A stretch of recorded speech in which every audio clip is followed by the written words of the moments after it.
Bonjour, bienvenue sur le partage des livres.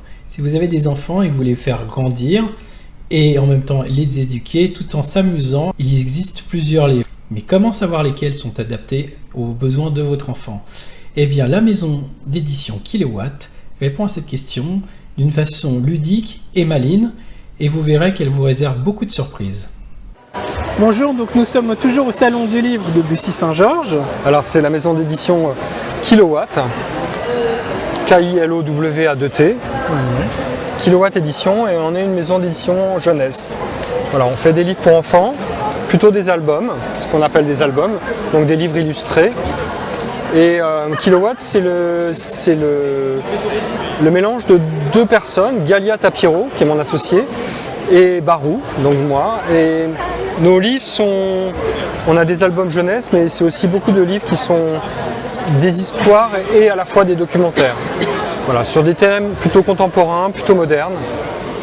Voilà, donc on a des livres sur la conquête spatiale, sur le mur de Berlin, le droit des femmes, la ségrégation raciale. On a aussi une petite collection qui s'appelle Histoire d'objets, notamment les drapeaux, les vélos, les maisons. Qu'est-ce qu'un drapeau? À quoi ça sert? Et on dissèque cet objet à travers le monde.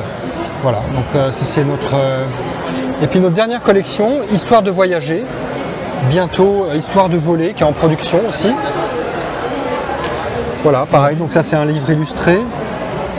Qu'est-ce que c'est que la notion de voyage?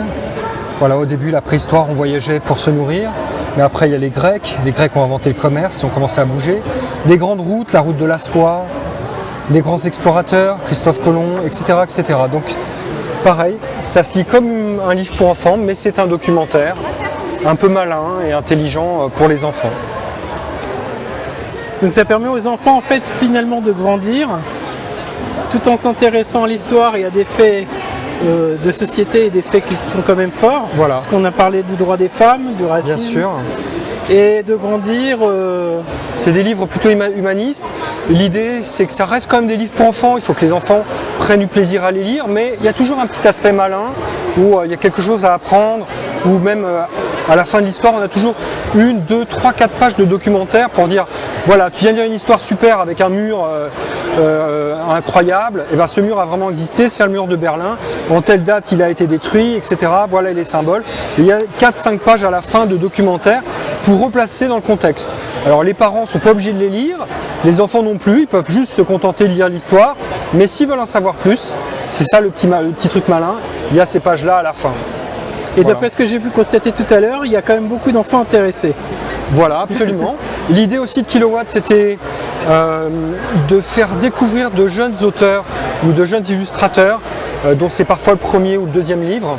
L'idée, c'était de les mettre en avant et de leur faire, de les mettre en confiance et de les publier chez nous et de les faire grandir chez nous.